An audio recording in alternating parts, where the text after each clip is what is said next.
Thank you. Okay. Next is 7.2, which is our presentation by our police chiefs on community policing. Who's going to introduce this? Chief Hall? I will start.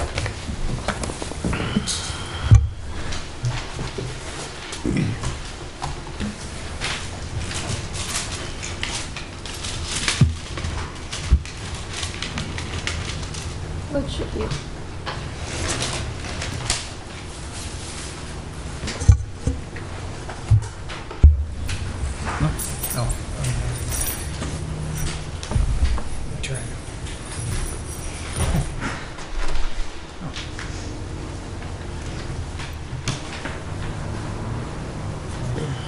Lorraine, how's the night going on the controls for you? Good? Very high tech here.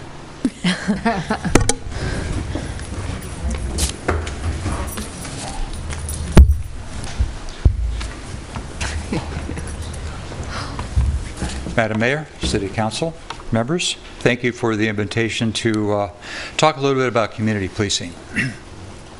I'm going to start Move the off. mic up. I'm going to start off with discussing the micro version of community policing, and Chief Tejada is going to talk about the larger or global or macro view of community policing.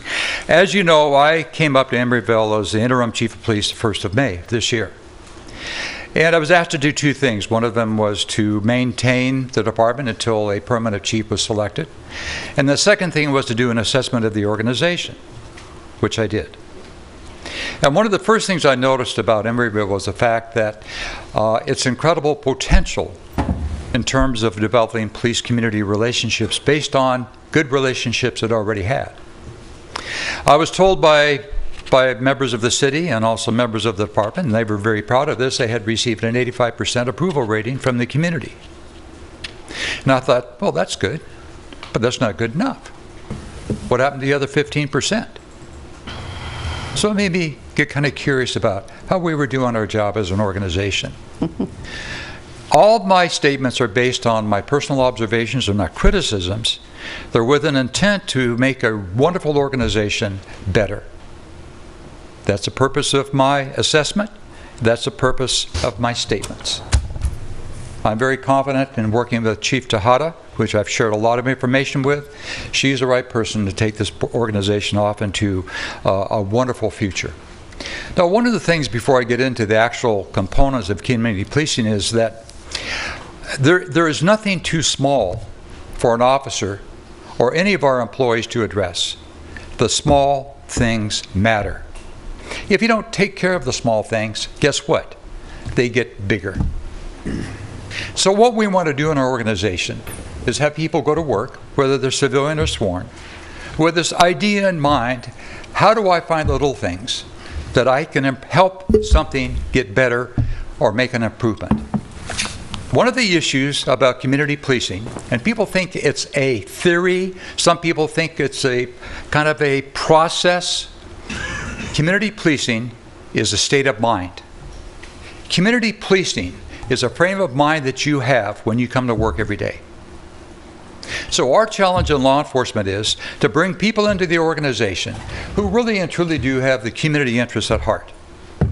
And their effort on every single day they come to work is try to make the difference in somebody's life. Our responsibility as leaders and as managers in the organization is try to set up the kind of foundation that allows that to occur. Let me go into a little bit of detail here on my outline, my high-tech outline. By the way, I left my tie and my flash drive in San Diego, so you're going to get a high-tech version of this. My apologies.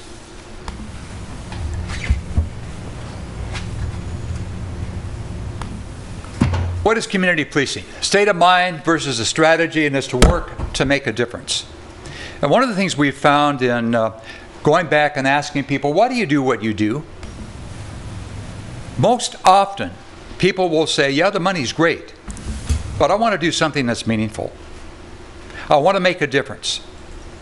Well, those are the kind of people we want to have and come and work in our organization. Not only as police officers, but all city employees, where they work collectively, they work collaboratively to try to make a difference in the community. Community policing is about building relationships. It's much different working with strangers than it is working with people you know. It's much different driving around the community among a group of strangers, people that you never have face-to-face contact with, versus people that you know. When you drive by in a police car or you're in a city vehicle, the fact that people know who you are makes a difference to you as an employee. So community policing is about developing relationships with all members of the community. So you know who you're dealing with, so you're not dealing with a bunch of strangers, because it's much easier to resolve the many issues that will arise within communities. The other part of community policing is about building trust. We all need to do work on that. And by the way, this is a national effort among police, and I'd be a dummy not to say, hey, we're blind about, you have to be blind not to see what's going on with the community as it relates to reputation of law enforcement. We need to build trust. That's what community policing, one of the elements, key elements of community policing, is building that trust. So you can share information. So you can do that in a non-threatening manner. So you can call for assistance and trust the person that's going to arrive to give you assistance can give it so competently. The other thing is collaborative problem solving. None of us have, one person doesn't have all the answers. And what law enforcement needs to admit to is the fact that they need help. They cannot do it by themselves. They like to think that they can. They're kind of noble about that. They're kind of heroic about that. But we need everyone's help in dealing with the many very challenging issues that we face in our communities today. The effort also is to deal with the cause, and so often we deal with symptoms of problems that we did not create. Whether it's drug abuse, whether it's mental illness, whether it's unemployment, we deal with the symptoms of that. Those are problems we did not create. They're problems that we cannot solve by ourselves. But if we work collaboratively with each other within the community, we can certainly start making strides in addressing the problems. That's the concept of community policing. Now, at some point I'll get to where do we start finding disconnects. The next element is a supportive culture. Who do you bring into the organization? In fact, we have interviews with new officers coming into organizations. What do you want to be here? I want to help everybody. That's why you want to be an officer. Well, how do you go about doing that? Well, you know, the pay's pretty good, the benefit's pretty good. And, hey, do you have a SWAT team? Well, no, yes, and no. What we're looking for, people that come into police cultures and to the police organization that really and truly has it in their heart that they want to serve others. Law enforcement is about serving others. If you don't have your heart involved in this business, you don't belong in it. It's a combination using your brain and your heart, going out and providing a service to the community, helping the community, guiding the community. And in some agencies now, they're starting to use terminology being guardians of the community. We use terms in some law enforcement cultures that I believe are incorrect, such as war on this, war on that. We're not at war. We have issues in our community that we need to work with all key stakeholders in our community to address. Not just our fellow city employees, and by the way, we rely upon them a lot for our assistance, but we need to find all key stakeholders, and that's what community policing is, pulling out stakeholders, engaging them, getting their feedback, and getting their perspective. The other thing that we do is a training. Does training reinforce community policing? Does training reinforce a state of mind? And this is something that we have to watch very, very carefully.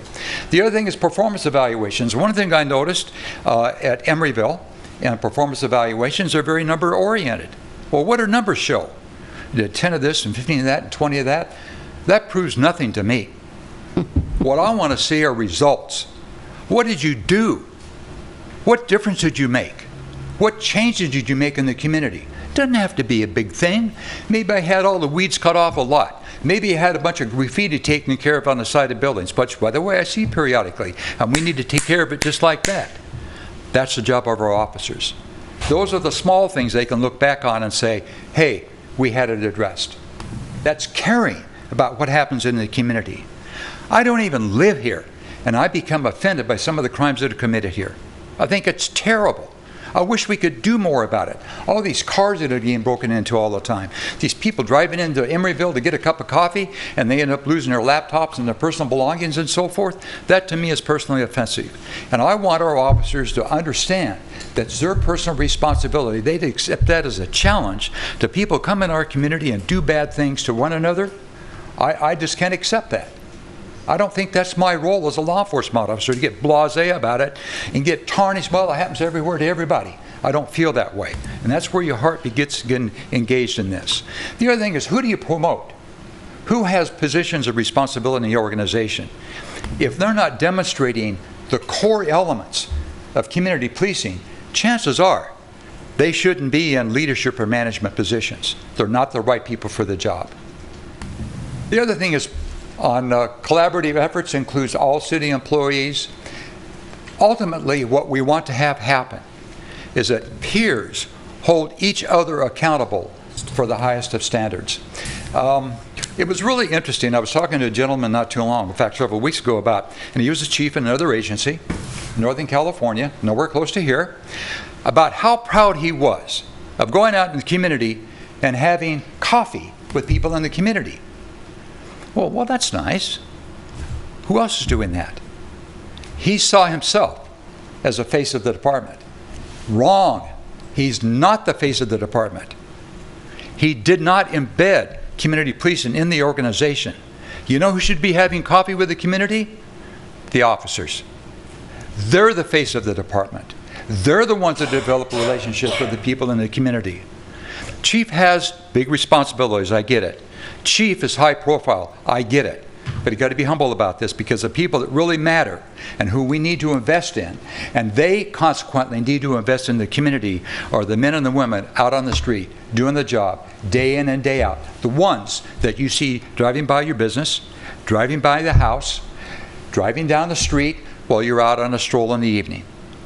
They're the ones that are most important in your life. So the organizational culture has to support that. That's what's very, very important. And I'm sure the department's going to get the leadership it needs in that regards. These are my observations about this department. You've got a good department, it can be a great department. I believe in my heart, and I tell everybody this everywhere I go, Emeryville PD can be the branding for community policing. All the elements are here. Small area, officers know the area very well. You see them day in and day out. A lot of opportunity to spend time with people, respond to every call, an opportunity to initiate activities within the community. Every element is here for community policing. But I think we need to capitalize it on a bit more than what we already are.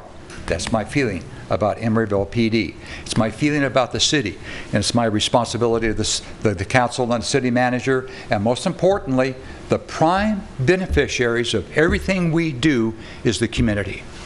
Remember that. The prime beneficiary of everything we do is the community. It's not about us, it's about the community. So when I walked through the department today, I saw 3 or 4 letters of thank you very much, officer, I appreciate what you did.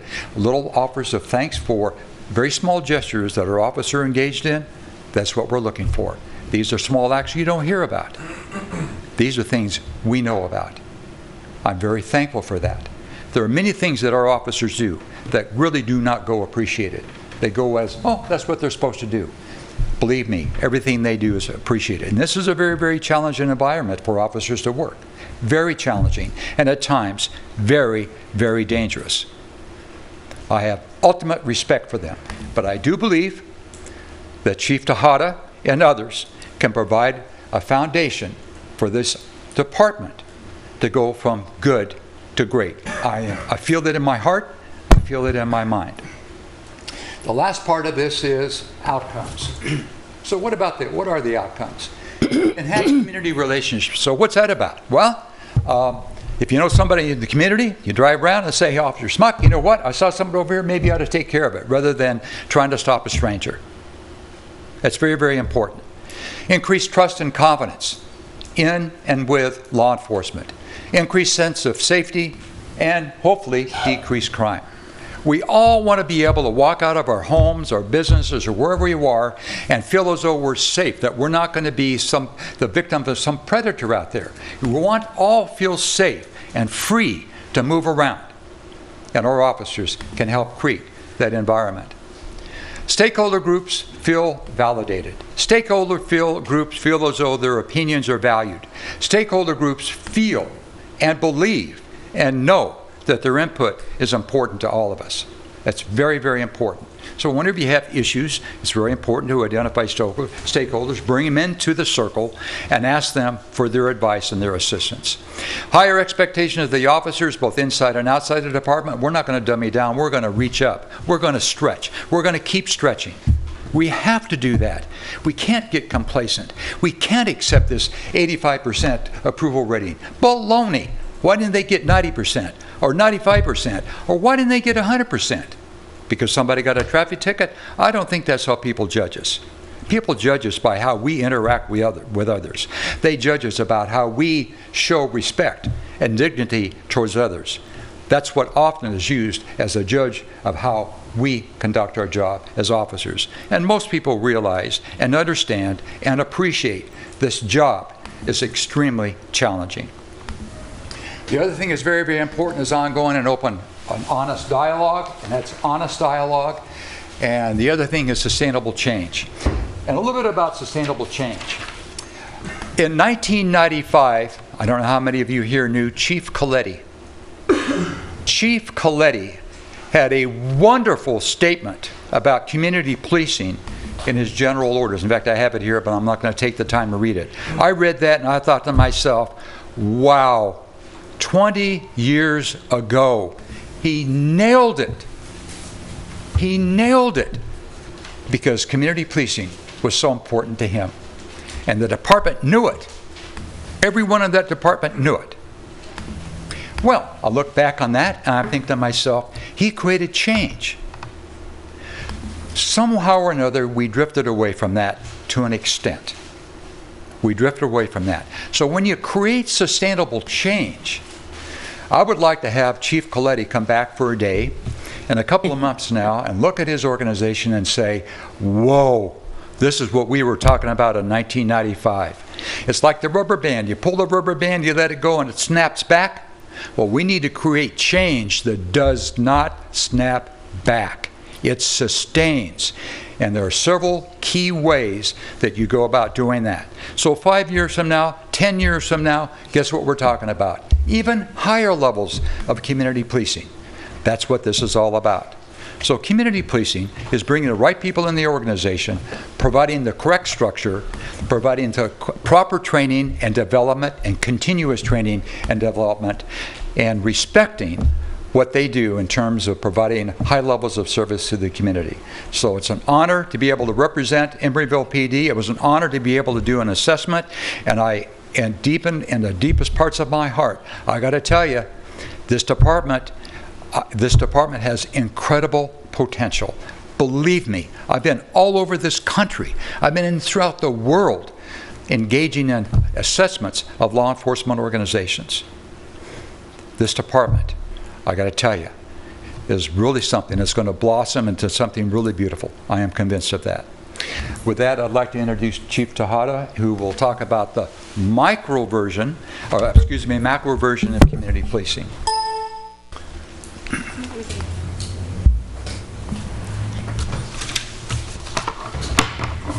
Good evening again. Thanks for this opportunity, and thanks, Chief Hall. That's a tough act to follow.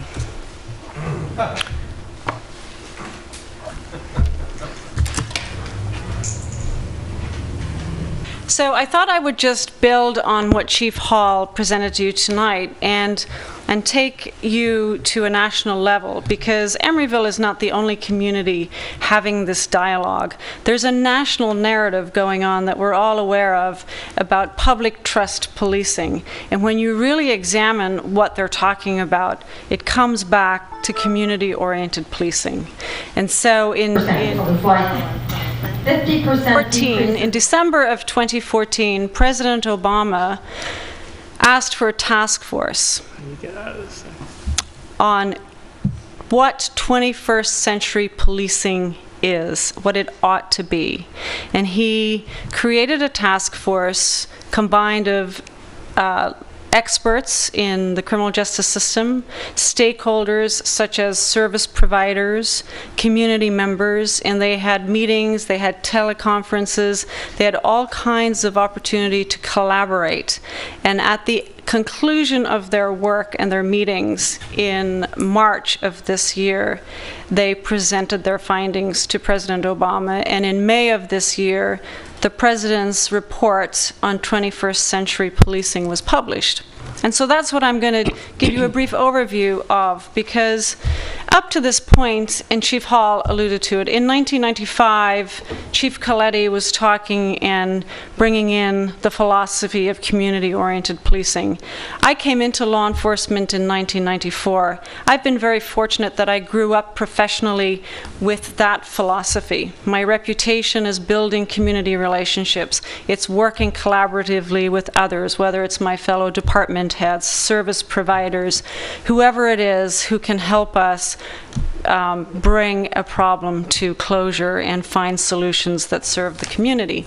So I am someone who doesn't even have to think about how to. It's part of my constitution. It's how people who came into this job in the 90s were developed. So, but what's happened is departments have been doing it in various ways, alone, without collaboration, a lot of collaboration, or a lot of resources devoted to it, or a lot of research done on best practices. And what the President's report has done is it's brought us together. It's given us a guiding tool on what we should be striving for, because just as Chief Hall said, we should never be complacent. We should never think we know how to do it. That, oh, we've learned, we've been trained, now we can just go out and keep doing that. There's always room for improvement. There's always opportunity to see, can we do it better? Does somebody else have experience and input on how we can address these situations? And so this is a great guide for that. And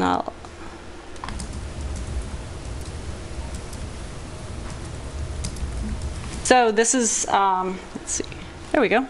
So the report is quite extensive, and I pulled out what are called the 6 pillars of community policing, and here they are. And I'm not going to go into each one, but one is titled Community Policing and Crime Reduction. There is one, the first one is building trust and legitimacy.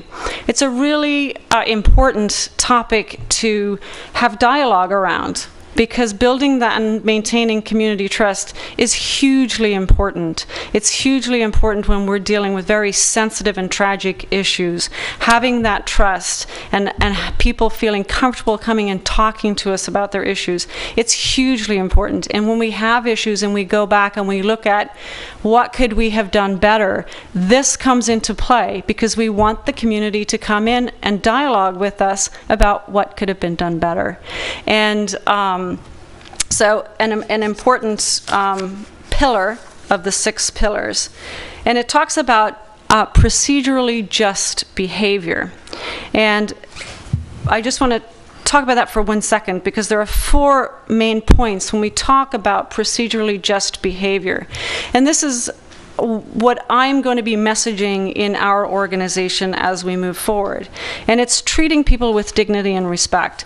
And you may think that because I say I'm going to message it, they're not already doing it. They are doing it, but we need to message it. And what Chief Hall was referring to when he said he saw 3 notices on a new notice board we have in the department, it's a notice board that is exclusively for recognizing this kind of work in the officers, this kind of outcome. When I see respect, when I hear from a community member, this officer did this for me, this officer did that for me, it goes up on the board, because it reinforces that we like that behavior, the community respects that behavior. So we're looking at ways to reinforce this so that it continues and it doesn't have that rubber band effect that Chief Hall talked about. Giving individuals voice during encounters. Hearing, listening what people are saying, giving people voice. It's not all one-sided. Being neutral and transparent in decision-making. We have nothing to hide. We're an open book. If somebody wants to come into the police department, we had it in our public safety meeting this week. What's your use of force policy? Can we see it? Of course they can see it. Anybody can come and ask and see any of our policies. We have nothing to hide. We serve the people. Those policies are there for the people, to show them how we do work, to keep us honest, to keep us within case law and legal mandates and legislative updates. The policy guides us. And so for the Public Safety Committee members to be part of the revisions of those policies, it's hugely important to me, very important that we have that input. And then the last tenet of this is conveying trustworthy motives. Why are we doing what we're doing? We're doing it because we want this to be a safe community for everybody to enjoy. Those who live here, those who visit, those who want to come to a parklet. That's why we're here. We're very transparent about what we're doing, is to keep everybody safe. That's our job. So moving on, policy and oversight is developing comprehensive and responsive policies on key topics and having checks and balances, which I see the Public Safety Committee having an important role in that. Technology and social media is another important one. Today, we hear a lot about body-worn cameras. This is a guiding pillar of recommendations on that, on how can we look at technology and less lethal force, what research is available, what can the government do to help fund the research so that we have better tools. And then this pillar, community policing and crime reduction. Again, it's about trust-based policing. It's all that Chief Hall said. It's working with the community, working in partnerships with our service providers, not getting away from the concept that we have the answer, that the problem can be solved by just the police. We can't solve everything. And thinking outside the box, not being afraid to look at why this is happening, not just responding. Today's policing is not about hooking and booking. It's about looking at the underlying causes of issues and then collaborating with those other people who can help us solve it, whether it's drug use, some other quality of life issue, even our auto burglaries. We're collaborating with other agencies, doing some multi-agency efforts on those. And then another concept in this that I think is very important is that everybody in the agency is considered a leader. We need to develop leadership at every level in the organization. Everybody is a leader, and we trust them to lead and to make the right decisions and to carry our mission forward in the context of community policing and public trust policing. And the next one is training and education, making sure that our officers have the training and the education, putting an emphasis on getting that third level education, being a well-rounded individual, being able to critically think about issues, having all of the equipment that they need to do their job, everything around physical fitness, psychological wellness, training, education. It's all important. We can't just focus on one aspect of our people. Officer wellness and safety is also another pillar that we need to consider. And are we taking care of our people? This is a very dangerous job, and yes, we all sign up and we know that. But it creates a lot of stress on individuals and stress on families. So we need to make sure that we're taking care of those who take care of us and have a better focus on that and emphasis on that.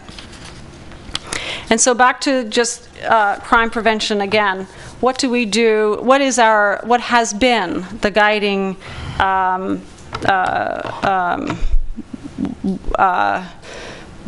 philosophy of in our value statements of Emeryville Police Department. So our value statements, we have a lot of programs. We do community outreach, we do Citizen Academy, we do National Night Out, we do safety fairs. We just did 2 safety fairs this month, one at Home Depot and one in Bay Street. So we have a lot of opportunity to go out and interact with the community. And our value statement, which I think was written in the 90s also, but it's very relevant to what we're talking about today and serves as a reminder for the police department personnel on where we should be focused. And I'll just read them off because I think it's worthy to just hear them. We respect each individual. We take that action which is least obtrusive in the lives of the citizenry. We believe in problem-solving approach to policing. We strive towards excellence in all we undertake. We have pride in our work. We participate in management of the department in a free and candid fashion. We believe the public is entitled to police personnel who are professional. We believe that our actions should be responsible, dependable, and consistent. And we recognize the importance of change. And they do. We have a great police force. They are so energized to move forward. They really, one of the things that I find remarkable is the quality of people in this police department, and Chief Hall does too. They really bring heart to their work. They're passionate about what they do. And an 85% rating is actually quite good in today's policing. So I want to just make that note. It's kind of unique. But they do work in a collaborative fashion with other agencies, other departments within the city. They're out and about. We have expectations that they will get out of their cars and walk around. And every time I'm out walking, people say to me, "Thank you, so-and-so, I met Officer so-and-so responded to this or that." So I get a lot of positive feedback on our staff. Having said that, there's always opportunity to improve, and that's what we will continue to do, and use the President's report on 21st century policing as a guide on how we do go from good to great. Thank you. Thank you, Chief Tejada.